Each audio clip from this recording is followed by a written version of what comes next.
Len has come to the Bishopsgate Institute in the East End of London to see their archives on the history of workhouses.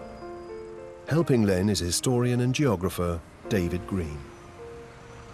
Well, David, my great-great-grandfather, James Eldridge, committed suicide because of his fear of the workhouse. And I really want to know, what was the stigma about going into the workhouse? You know, was it the shame of having to go, or was it the conditions in the workhouse?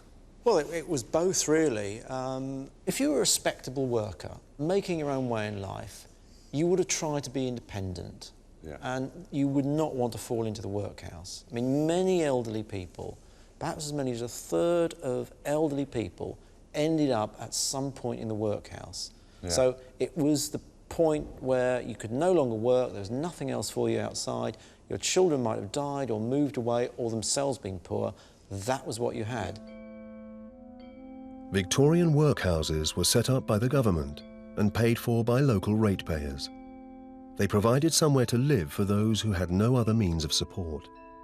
The paupers who ended up there were made to do hard physical labour, like breaking up rocks for up to 10 hours a day.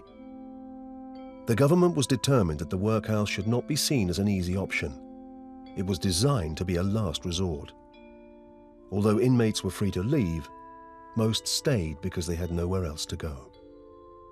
So, James Eldridge committed suicide because he was frightened of the workhouse. Do you know if there was anybody in the family that had actually been in the workhouse? No, but I do know that the whole family had this morbid fear, the workhouse. You know, there was always that threat, even when I was a young lad, you know, if I did something, my mum would say, we'll all end up in the workhouse, you know? Well, I can understand it, because you can trace through various documents that there is in fact a link. Let me show you this. This is the marriage certificate of James Eldridge and Sarah Cecil. And her father, John Cecil, was a weaver. Would almost certainly have been a silk weaver in this district. Bethnal Green was the centre of the silk weaving industry in London. Right.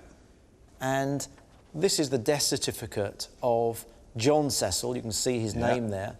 So he would have been James Eldridge's father-in-law, my great-great-great-grandfather. That's right. And he died in 1866, and he died of asthma in the workhouse. Right. Now that was a really awful fate.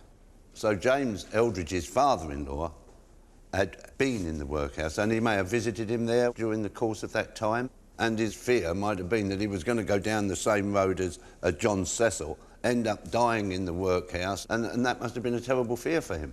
That's right.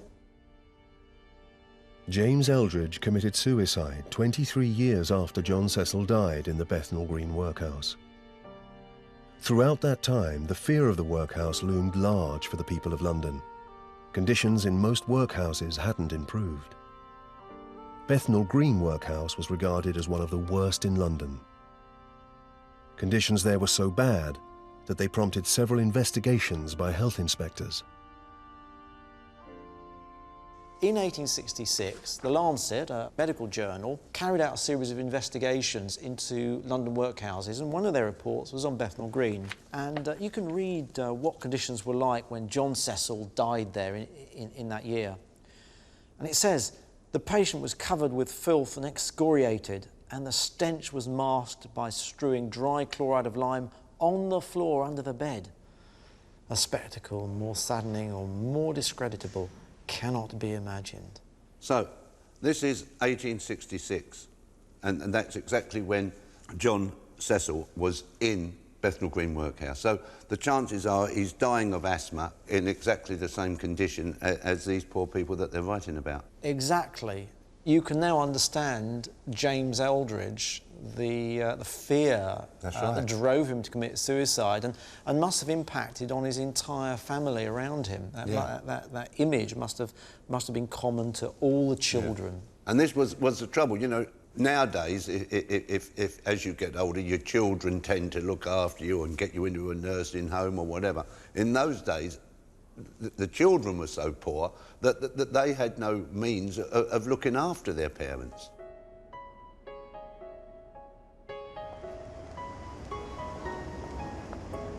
I can well understand why my great-great-grandfather, at the age of 69, chose suicide to the humiliation of having to go into a workhouse at his age, and the thought that the connection with the workhouse caused the death of two of my relatives makes it even more poignant and sad.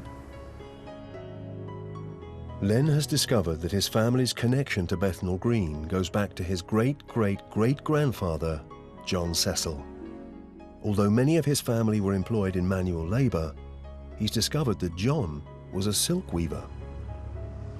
The thing actually that pleased me was the thought that my great-great-great-grandfather, John Cecil, he started off as a weaver. You know, I never imagined that in Bethnal Green, in one of the dirtiest and most deprived areas of London, that such an art would be going on. And for me, to be able to weave silk is truly an art.